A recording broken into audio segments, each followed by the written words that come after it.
평안을 위하여 평안이니까 무난합니다. 오늘의 말씀 히브리서 11장 17절로 19절입니다. 아브라함은 시험을 받을 때에 믿음으로 이삭을 드렸으니 저는 약속을 받은 자로 돼 그 독생자를 드렸느니라. 저에게 이미 말씀하시기를 내 자손이라 칭할 자는 이삭으로 말미암음이라 하셨으니 제가 하나님이 능히 죽은 자 가운데서 다시 살리실 줄로 생각한지라. 비유컨대 죽은 자 가운데서 도로 받은 것이니라. 아멘. 오늘의 주제는 아브라함 믿음을 말함 그 첫 시간입니다. 왠지 이스라엘, 이슬람 가릴 것 없이 아브라함이 마태복음 3장 9절 저희 조상인 것에 큰 긍지를 갖습니다. 우리도 아브라함을 가리켜 믿음의 조상이라 일컫기를 주저하지 않습니다.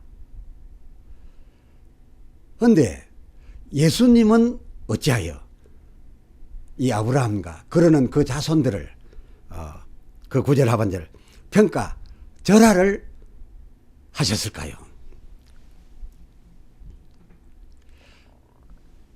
하나님이 처음 아브라함을 부르신 것은 창세기 12장 4절 그의 나이 75세 때였는데요. 그를 부르시며 그에게 축복으로 약속하여 주신 말씀이 크게 두 가지였습니다.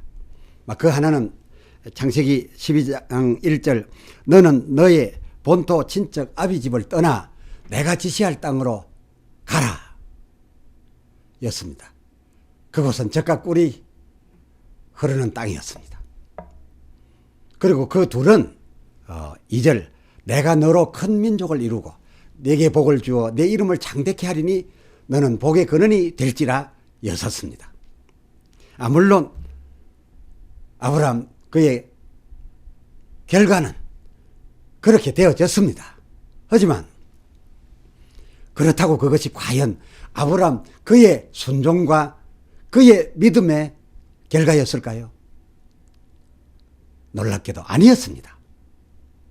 하나님께서 그를 75세에 부르신 그 이후 늘 함께 하시사 그로 100세에 이삭을 낳게 하여 주시기까지 그동안 많은 기간 세월 동안 그의 위기마다 보호해 주시고 그에게 복을 내려 주셨어도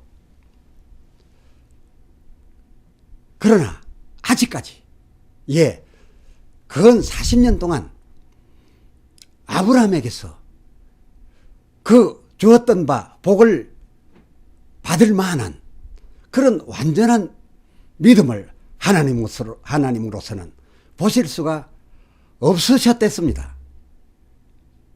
해서 그 약속의 자식 이삭이 나고 자라나서 소년 될 그때까지 가서도 창세기 22장 1절 과연 그가 하나님을 믿고 경외하는 것인지 아닌지 그 여부를 하나님으로서는 알 수 없으셔서 이것을 알기 위하여 시험하시려고 그 2절 내 아들 내 사랑하는 독자 이삭을 데리고 모리아 땅으로 가서 지시하는 산에서 번제로 드리라 하셨던 겁니다. 실로 하나님은 그 아들 이삭을 받으시려셨던 것이 아니라 문자 그대로 22장 1절 아브라함의 당신께 대한 믿음을 그동안 도무지 인정할 수가 없어서 그것을 확인하시고자 하는 목적으로 그를 시험하셨던 것이었습니다. 그런데 이 아브라함 다행히 이것은 이번에는 하나님께 보여드린 믿음이 확고했습니다. 하나님께 보여진 그의 믿음은 확실했습니다. 본 히브리서 판단을 빌려와서 그의 확고한 믿음이 였다는 것을 확인해 드릴 수 있겠습니다. 히브리서 11장 17절 아브라함은 그 시험을 받을 때에 믿음으로 이삭을 드렸으니 저는 약속을 받은 자로 돼 그 독생자를 드렸느니라. 약속을 받은 자로 돼 독생자를 드렸느니라. 뭔가 조금 갭이 있는 듯 합니다. 자, 계속해서 보세요. 18절 저에게 이미 말씀하시기를 내 자손이라 칭할 자는 이삭으로 말미암음이라 하셨으므로 그렇다면 이삭을 통해서 자식이 나야 되는데 그 약속이 이루어져야 되는데 지금 번제로 드리면 뭔가 맞지 않습니다만은 그럼에도 믿음으로 드렸다는 겁니다. 그것은 이미 말씀하시기를 내 자손이라 칭할 자는 이삭으로 말미암음이라 하셨으므로 그 아들을 지금 설령 번제로 드린다 할지라도 19절 어떠한 방법을 쓰시든지 하나님께서는 능치 못하심이 없으시니 하나님이 능히 죽은 자 가운데서도 다시 살릴 줄을 그야말로 한 점 의심 없이 믿게 되어 이번에야말로 믿었기에 그 아들을 번제단에 올려 눕히고 칼을 지켜드려 곧 내려치려 하였던 거라는 겁니다. 이에 하나님 아니나 다르실까? 창세기 22장 12절 하반절 내가 이제야 그렇습니다. 이제야 네가 나를 경외하는 줄 네가 나를 믿는 줄 아노라 하셨으니 이는 하나님께서 그를 부르신 후 이제야 하신 이 이전까지의 근 40여년 그가 과연 그 수많은 도움 주셨음에도 그 수많은 이적 주셨음에도 보호하셨음에도 그가 과연 하나님을 믿는 건지 믿지 못하는 건지 하나님으로서는 그를 도무지 알 수 없으셨더란 그런 말씀 아니겠습니까? 하면 하나님께서 그를 부르신 이후 지금 이제야라고 하셨던 그 성공적인 믿음을 보신 그때까지의 아브라함 믿음, 그 모든 과정 속에 아브라함 믿음이라고 하는 것의 그 불확실성 내지는 숫제 믿음 없었음, 그 사례들을 오늘 공개해 드리겠습니다. 먼저 하나님이 그를 불러내시며 약속한 두 가지 축복 중 하나를 먼저 소개합니다. 창세기 12장 2절 내가 너로 큰 민족을 이루고 내게 복을 주어 내 이름을 장대케 하리라 언약하신 데 대한 아브라함의 이 말씀에 대한 반응입니다. 9절에서 내가 너로라 하셨으니 그것은 자기와 지금 함께 살고 있는 유일한 자기 아내, 그렇습니다. 자기와 자기 아내로서 자식을 낳고 저희 부부 사이에서 난 그 아이로 큰 민족을 이루게 해 주시겠다는 그 말씀이시겠는데 그리 못 알아들을 말씀이 아닌데, 어려운 말씀이 도무지 아닌데, 그런데 그 말씀을 듣고 본토를 떠나라는 말씀에 의하여 본토를 떠나면서 왜 그가 창세기 12장 4절 그 상반절 조카인 롯을 조카를 데리고 갔을까요?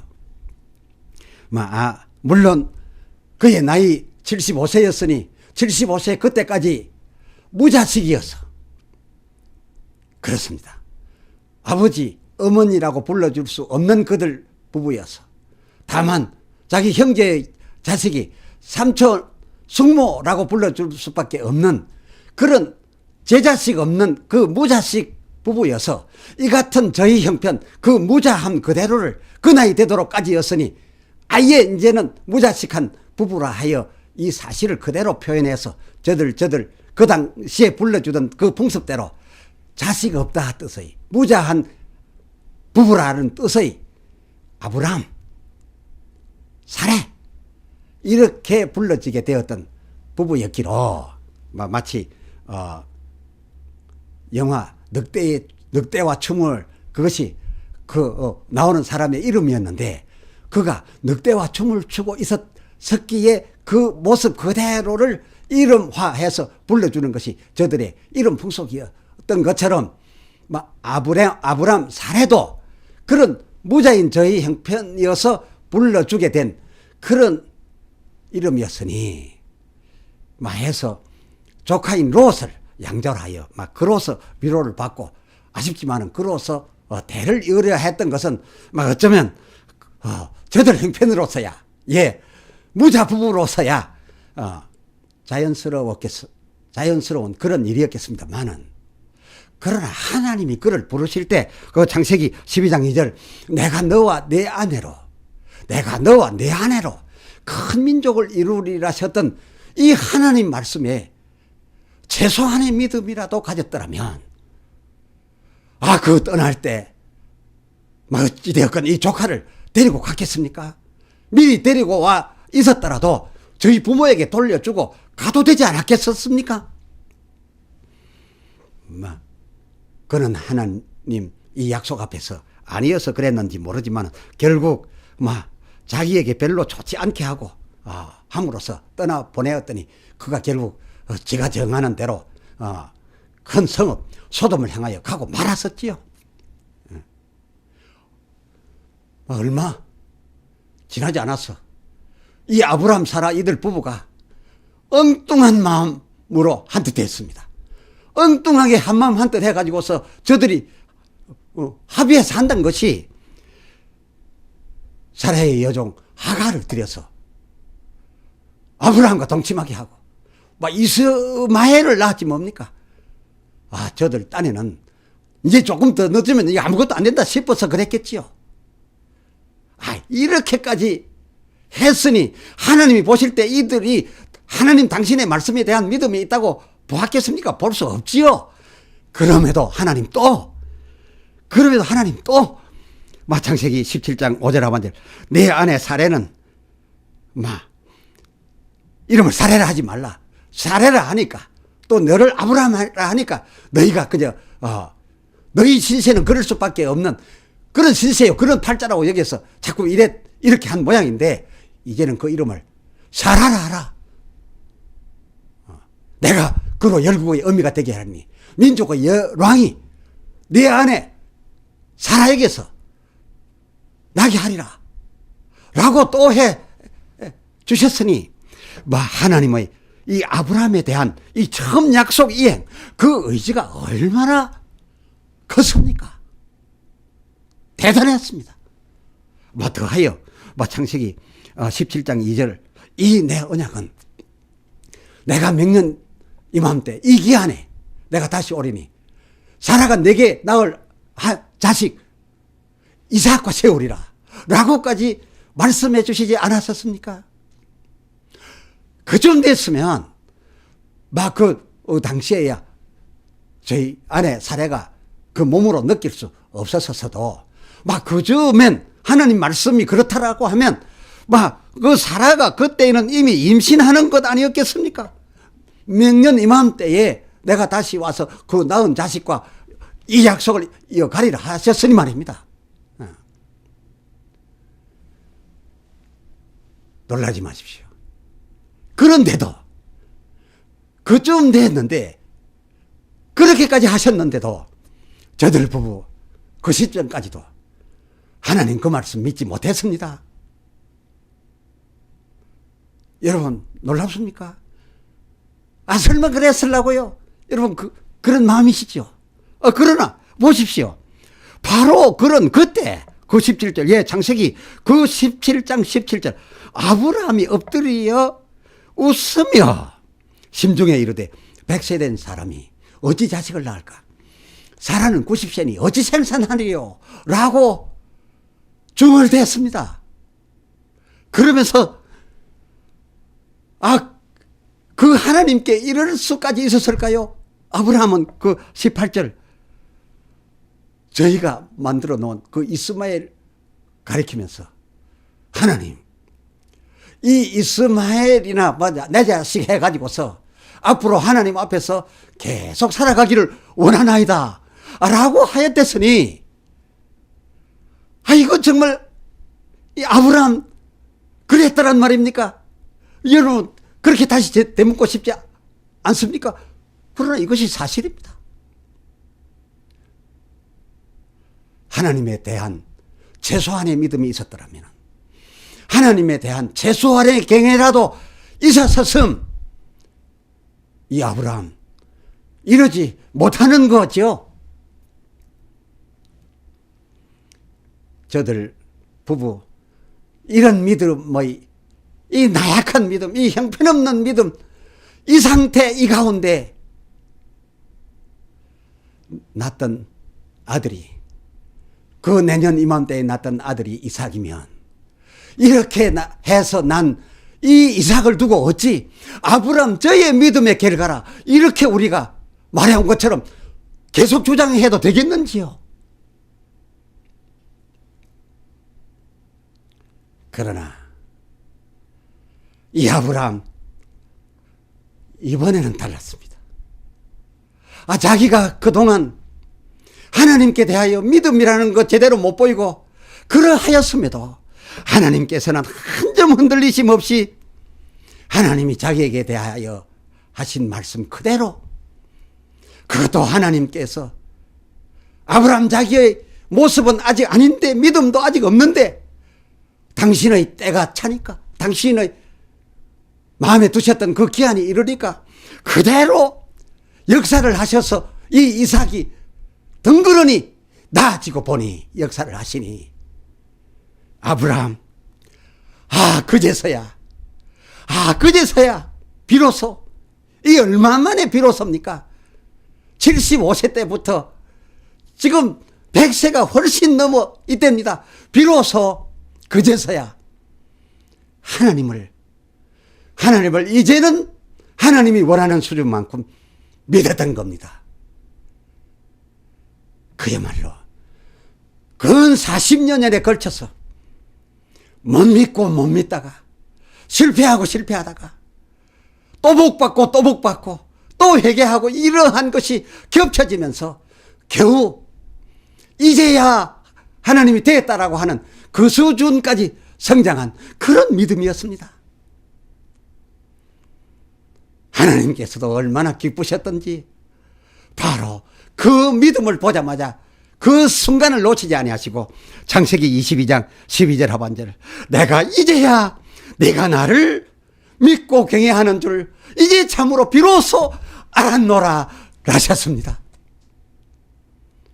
그동안 하나님께서 그를 그렇게 믿음 형편이 없었음에도 계속적으로 도우셨던 것은 생각하신 바와 같이 그의 믿음이 있어서 그의 믿음의 크기를 보고 그 믿음을 따라서 그 같은 도우심을 주셨던 것이 아니라, 그 반대로 오히려 믿음이 없고 불확실하고 연약하기 때문에 그 연약한 믿음을 그 마지막 그의 인생 말기에 가서 내보였던 그 이제야 때처럼 그 수준의 믿음으로 키워주시려고 그동안 그를 그렇게 도와주시고 이적해 주셨던 그였었습니다. 그렇습니다. 아브라함 그의 믿음이 좋아서가 아니라 이런 믿음이어서 하나님께서는 아브라함을 우리더러 너희 믿음의 조상으로 여기라 했던 겁니다. 무슨 말입니까? 너희 믿음이라는 것이 아브라함의 그 형편없는 거의 일생 동안의 그 수준이 너희 믿음의 모델로 삼으라는 겁니다. 아브라함 그러하였음에도 복주고 또 복주고 깨닫고 또 깨닫게 하셔서 그의 믿음을 키워주셔서 이제야 내 믿음이 확실하도다 라고 키워주셨던 하나님, 아브라함에게 그런 하나님이셔서 우리들어 아브라함의 하나님이 너희의 하나님이라 하신 겁니다. 그렇습니다. 다시금 고백합니다. 아브라함의 하나님이시여, 아브라함의 하나님이 아브라함 같은 형편없는 우리, 아직도 이제야 라고 하는 믿음 수준 되려면 아직도 멀었사오니 그때 아브라함의 하나님이 우리들의 하나님이 되시옵소서. 오, 아멘. 기도합시다. 하나님 아버지, 우리는 성경에 나타난 하나님의 진실을 사실 그대로 받아들여야 함에도 노아 때에 있었던 일로 가마귀 비둘기에 대해서도 우리 선입견대로 성경을 풀어왔고 방주의 간암도 오늘날 교회와 같음으로 풀어옴으로써 하나님의 성경과 차이가 있음을 알아왔었는데 오늘 아브라함에 대한 사적에 들어가서도 마찬가지로 아브라함 자손들이 저희 조상을 다 알지 못하고 그 마지막 순간만을 가지고서 대단한 조상 아브라함이라고 여기며 저희도 아브라함이 나여 저절로 큰 복 받을 줄로 알고 있었고 이방인이다가 믿게 된 우리도 우리 믿음의 조상이라 하면서 아브라함은 믿음이 처음부터 컸기로 그 많은 이적들과 보호와 복을 받은 것으로 그렇게 여겨서 성경과는 다른 모델 삼아서 우리가 믿음의 조상 아브라함 하여 왔사오나 오늘 깨닫고 보니 오히려 아브라함은 그러지 못하여 그렇습니다. 우리와 이 형편없는 믿음 같아서 우리 믿음의 조상이고 그리고 아브라함의 하나님이 우리 하나님이 옵니다 고백하게 한 것도 아브라함이 그렇게까지 믿음 약하였어도 끝까지 믿음을 키워주시도록 복주셨던 하나님, 그래서 그 아브라함의 하나님 우리에게도 같은 하나님 되어 주시옵소서라는 마음으로 아브라함의 하나님이 우리의 하나님이소서 고백하게 되어야 함이 성경상 옳은 줄로 알았사오니 오 주여 우리의 깨달음 따라서 고백하는 이 고백을 따라 아브라함의 하나님이 여전히 우리에게도 같이 하여 주시옵소서. 그리하여 우리도 아브라함처럼 우리 신앙 마지막에는 하나님이 이제야 네가 나를 믿고 경외하는 줄 알았노다 라는 단계까지 들게 끝내 그리 되게 하여 주시옵소서. 우리 주 예수 그리스도의 이름으로 간절히 기도드리옵나이다. 아멘. 아멘.